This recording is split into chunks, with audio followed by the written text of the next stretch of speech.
A ver, ¿qué pueden tener en común un artista de estos súper innovadores y un detective de los que resuelven casos imposibles? Pues igual mucho más de lo que nos imaginamos. Hoy vamos a meternos de lleno en un estudio que ha encontrado algo alucinante. Una conexión, pero de las fuertes, entre dos habilidades que, bueno, a todos nos gustaría tener por las nubes. La creatividad y el pensamiento crítico. ¿Será verdad que van de la mano? Pues vamos a verlo. Vale, vamos a empezar por poner un poco de contexto. Hoy en día, con tanta información por todas partes, tanta automatización, las habilidades que de verdad nos hacen, digamos, humanos y únicos son las que cuentan. Ya no va tanto de memorizar datos, sino de cómo procesamos todo eso que nos llega. Entonces, la pregunta es, ¿qué es lo que de verdad nos hace destacar? Y esa pregunta, claro, nos lleva directos al mundo real, al mercado de trabajo, porque las empresas hoy por hoy buscan mucho más que un currículum lleno de títulos.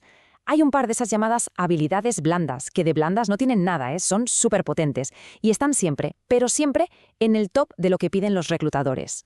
La primera de ellas es el potencial creativo. Y ojo, que nadie piense solo en arte, en pintar o escribir, no. Hablamos de la capacidad de coger ideas que parecen no tener nada que ver y conectarlas para solucionar un problema. Es, por así decirlo, el motor de la innovación, esa chispa que de repente te da una solución que nadie se le había ocurrido.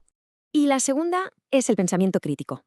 Si la creatividad es el motor, como decíamos, el pensamiento crítico es el volante, el GPS, todo. Es esa voz interior que te dice, oye, para un momento. Es la habilidad de no tragarte lo primero que lees, de preguntarte, ¿esto de verdad tiene sentido? ¿Hay datos que lo respalden? Es como un control de calidad para las ideas, ya sean de otros o incluso las nuestras propias. Bueno, pues toda esta historia que vamos a analizar arranca en un sitio muy concreto. Nos vamos a un aula de universidad en Lima, en Perú. Allí, un profesor, mientras daba sus clases, se dio cuenta de algo que se repetía una y otra vez entre sus alumnos, una especie de patrón que le dejó con la mosca detrás de la oreja. Y esta fue la observación tal cual que hizo saltar todas las alarmas. El investigador se dio cuenta de que sus estudiantes de psicología tenían, por un lado, lo que él llamó un bajo nivel de originalidad, y por otro, pobreza en la capacidad de interpretar los temas. O sea, para que nos entendamos, les costaba un montón tanto tener ideas nuevas como analizar en profundidad las que ya existían. Y claro, esa combinación es preocupante. Y aquí es donde nace la pregunta, la que lo cambia todo y pone en marcha la investigación. A ver, ¿era casualidad que justo estas dos habilidades estuvieran bajo mínimos? ¿O quizás había algo más? ¿Una conexión de fondo entre ellas? ¿Podría ser que si una falla arrastra a la otra? Claro, una cosa es tener una intuición en clase y otra muy distinta es demostrarlo científicamente. Hay que ponerlo a prueba. Así que vamos a ver cómo se las ingeniaron en este estudio para medir dos cosas que suenan tan abstractas como la creatividad y el pensamiento crítico. Pues bien, se centraron en un grupo muy concreto, 160 estudiantes de primero de psicología. A todos ellos les pasaron una serie de cuestionarios, unos test específicos para medir por separado su potencial creativo y su capacidad de pensamiento crítico. Este esquema que vemos aquí es básicamente el plan de batalla del estudio. El nombre técnico es un poco rimbombante, diseño correlacional bivariado, pero en el fondo la idea es súper sencilla. Fijaos. Midieron una variable, la OX, que es el potencial creativo. Midieron otra, la OI, el pensamiento crítico. Y lo hicieron en el mismo grupo de gente, la M. ¿Y qué buscaron después? Pues la R, la relación entre ambas. La pregunta del millón era, si alguien puntúa alto en creatividad, ¿tiende también a puntuar alto en pensamiento crítico? Así de simple. Y llegamos al momento de la verdad, al corazón de este análisis. Ya tenemos el problema, la pregunta y el método. Así que, ¿qué encontraron? ¿Había o no había conexión entre las dos cosas? Pues se recogieron todos los datos, se pasaron por el análisis estadístico y la conclusión fue rotunda. Aquí la tenemos. El estudio no solo encontró una conexión, no, la calificó como muy fuerte. Y esto, creedme, es la clave de todo. En estadística, decir que una correlación es muy fuerte significa que esto no es casualidad. Es un patrón clarísimo y muy potente. La gente con más potencial creativo también tiende a tener más pensamiento crítico, y al revés. Pero es que la investigación fue todavía más allá. Como se ve en esta tabla, no se quedaron en la superficie, sino que desglosaron cada habilidad.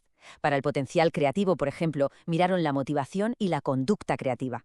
Y para el pensamiento crítico, analizaron el comportamiento crítico, o sea, lo que haces, y el afecto. ¿Y qué es eso del afecto? Pues no es otra cosa que la actitud, las ganas, la disposición a querer ser crítico y analizar las cosas. No es solo si sabes hacerlo, sino si te nace hacerlo. Esta frase del estudio lo deja clarísimo. Dice que se encontró una alta asociación entre las variables y sus dimensiones y una correlación muy fuerte. O sea que la conexión no era solo entre las ideas generales de creatividad y pensamiento crítico, no. La conexión estaba en todas sus piezas, como si compartieran el mismo ADN. Vale, muy bien. Pero la pregunta clave ahora es, ¿y esto para qué nos sirve? ¿Por qué es tan importante saber que estas dos habilidades van tan de la mano? Vamos a ver qué significa esto en la práctica. Y aquí viene el gran cambio de chip. Porque, a ver, casi siempre pensamos en esto como dos cosas separadas, ¿verdad? Por un lado, la gente creativa, los artistas, y por otro, la gente analítica, los científicos. Pues este estudio viene a decirnos que ese planteamiento es un error, que están súper entrelazadas, tanto que si mejoras una, es casi seguro que estás mejorando la otra. Juegan en el mismo equipo, no en ligas diferentes. ¿Y entonces qué hacemos ahora? Pues lo bueno es que el estudio no se queda solo en la teoría, propone pasos a seguir. ¿Cómo cuáles? Pues seguir investigando en otros grupos. Y, lo más interesante de todo, empezar a crear programas educativos que fomenten las dos habilidades a la vez, juntas. Imaginemos por un momento clases donde se usen ejercicios súper creativos para enseñar a analizar mejor. O al revés. Podría cambiar por completo la forma en que se enseña y se aprende. Y con esto cerramos dejando una pregunta en el aire para que le demos vueltas. Si esta conexión es tan potente como demuestra el estudio, ¿cómo podemos aprovecharla? ¿Podríamos, por ejemplo, usar el análisis más riguroso para que se nos ocurran ideas más locas y originales? ¿O usar la libertad de la creatividad para ser más finos juzgando la información? La respuesta, desde luego, no es solo para un examen. Podría ser la llave para sacar a la luz todo nuestro potencial.